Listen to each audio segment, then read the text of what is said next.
Welcome to Real Estate is Hot, Fundraising is Not, where we are just pulling back the curtain and letting the whole population know that gifts of real estate can be so easy for everyone involved. And we want to talk about the benefits. And today we have the privilege of Dr. Russell James helping our nonprofit friends understand why this is such a benefit to them. Dr. James. Thanks for inviting me. I'm looking forward to talking about this, one of my favorite topics. Well, we know that you are, teaching all over the country, nonprofits, financial advisors, all the people involved. What do the nonprofits need to know about charitable gifts of real estate, especially when they don't even take title or have any skin in the game? Yeah, so that's the really important part to start out with, is to understand that this is not your grandfather's real estate gift. Okay. So, there are a lot of nonprofits, CFOs, administrators who just, it's a frightening word. It's this idea of, oh, real estate, isn't there like liability and we're going to have to manage things? And, they just, oftentimes they won't even bring up the topic because of this nervousness of dealing with it and all of the concerns. But things are very different today because of a variety of organizations, realty gift funds and other that will accept that real estate. They'll deal with all of the management, all of the sales processes.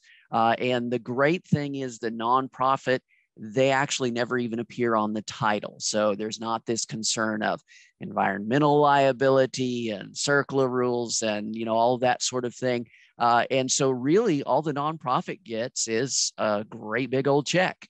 So it's not something that we would have been talking about, say, 30 years ago. And so one of the problems with nonprofits is this kind of deer in the headlights fear. Oftentimes they've maybe had this information passed down from previous administrators that applied to a different world, but doesn't apply today. So the bottom line is working with a donor to go through one of these donor advised funds that specializes in these kinds of transactions.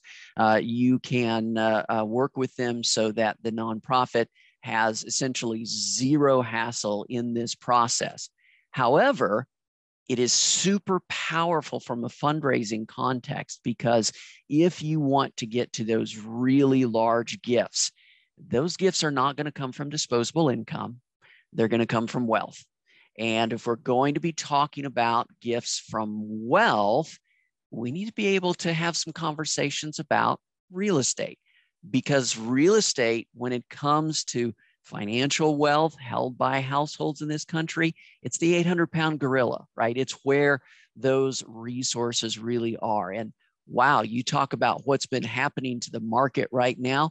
Real estate is going like a rocket.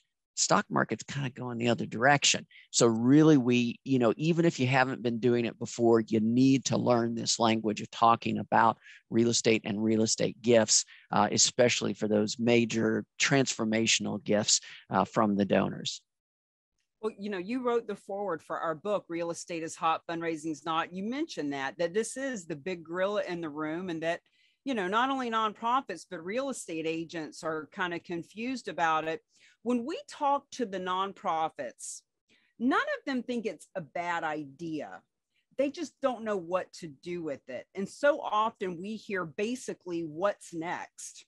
And we say to them, well, what's next is to tell your donors. But like you said, there's this deer in the headlights thing going on.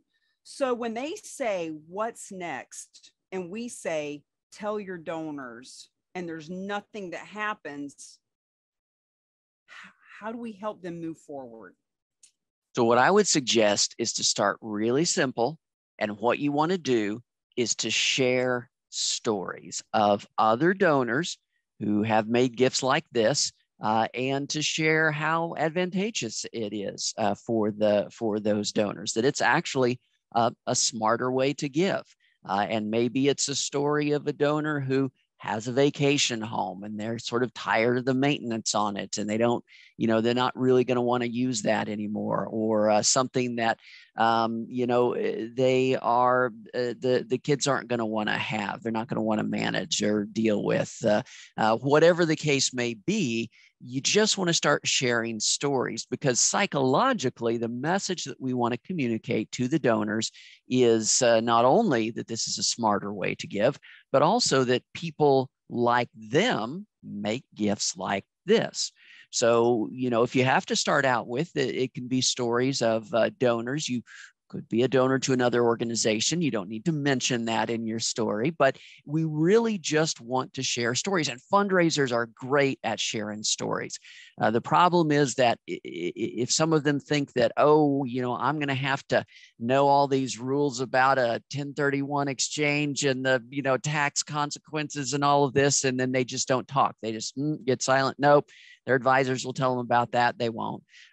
So they do need to bring that up, but just bring it up in terms of stories. And in fact, I would even recommend, if someone's working with you or another one of the real agents of change, ask them for stories. Like, what story can I share of someone who's had a good experience with this? You can share those stories in print, in conversation, in different media, and also always have a person that you can contact. And here's the other thing, you know, I think the one piece of advice I would give to nonprofits, give to fundraisers, is to understand the goal of the conversation. The goal of your conversation with the donor is to get them to agree to the next meeting at which you can present some options for their real estate gifting if they're considering doing that.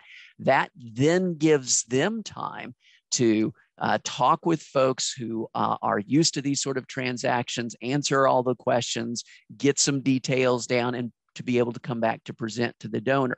So it's okay if you bring up the topic and they ask you some hyper-technical question you don't know the answer to. That's great. That's just another reason why you should get together in a couple of weeks and you'll talk with some of your experts and make sure we come up with the answers to all of that. And that gives the fundraiser some time to put together some details of the transaction. Also, once that donor agrees to meet, that gives you the perfect excuse to get all the details, like, when did you buy it, and tell me the story, and what, you know, where's it at, and anything else I should know, you know, all of that sort of thing.